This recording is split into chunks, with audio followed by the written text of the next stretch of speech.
All right, shelter in place tips for COVID-19. Last week I talked about one of the main suggestions I had was the TV-less weekdays. And I can imagine that most households were like, and that's okay. Um, and as we know, TV and screen times have major negative effects on our mental and emotional well being.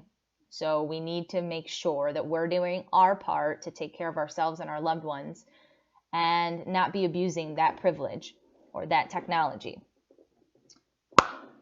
So, what do you do if you're not watching TV or binging TV on the weekends or the weekdays? You can listen to podcasts. Two of my favorites are the Happiness Podcast by Dr. Robert Puff and Unlocking Us by Brene Brown. You can have just music, light music in the background, so there's a little bit of white noise that still allows for conversations to be had versus distraction. Family check-ins. How often are you sitting down with your partner or your children and asking, how is this way of living affecting you?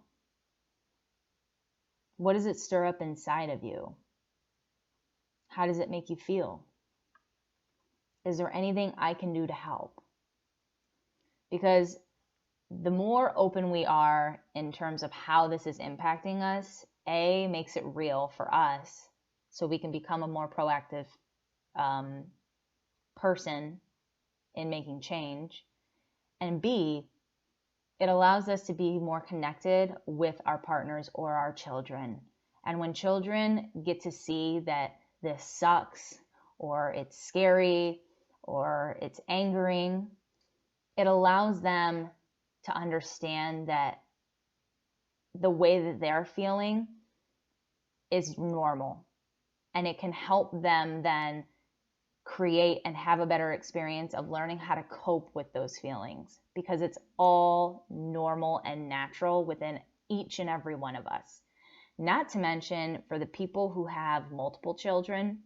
I spoke to a single mother with 5 children who 2 of them have special needs, and just an amazing woman, 4 to 15 years old.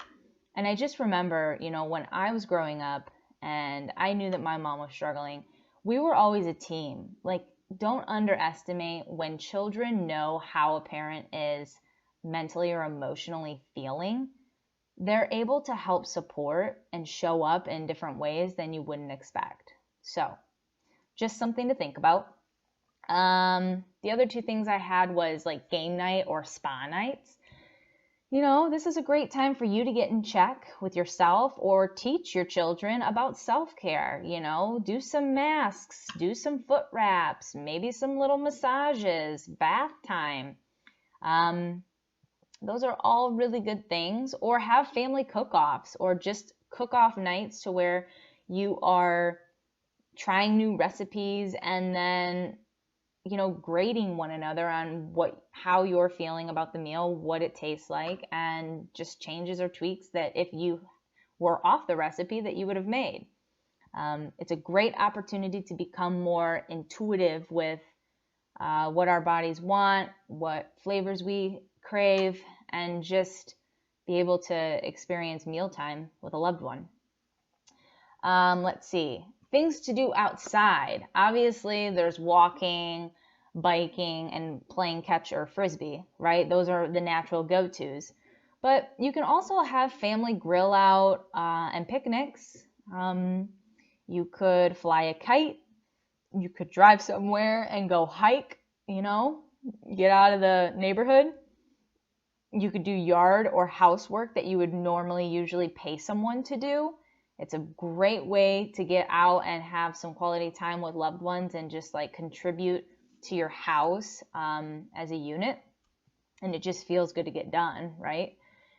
Or depending on where you're at, if there's a dog shelter somewhere around that is needing volunteers to walk their dogs, that is a great way for extroverted children to get their stimulus full, their cup full. I know a lot of parents that have been taking their kids to do that, and the kids really, really do well with that. So something to think about.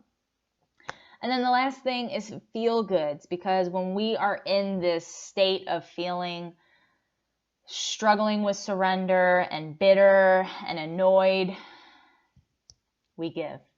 You give love, you give generosity, and it always makes everything better. So making a financial donation to a food depository, donate a carload of stuff, or have a pickup service. I know that Salvation Army, the Epilepsy Foundation, and the Cancer Federation are closed right now, but there could be a charity closed pickup that is still an essential business or open to come pick stuff up from your house, that would really be helpful for those in need during this time. And then the last thing that I was thinking about was, make 5 to 10 cards and send it to a loved one, whether it's a thinking of you, a get well, a miss you, a thank you, a happy, Easter, or a happy spring. No one is angry when they get a generous card from a loved one in the mail. So I hope these tips were helpful. I hope you and your family are staying healthy and safe, and that you're really allowing this time to just connect with yourself and your loved ones on a different depth. And just remember, this shit's temporary.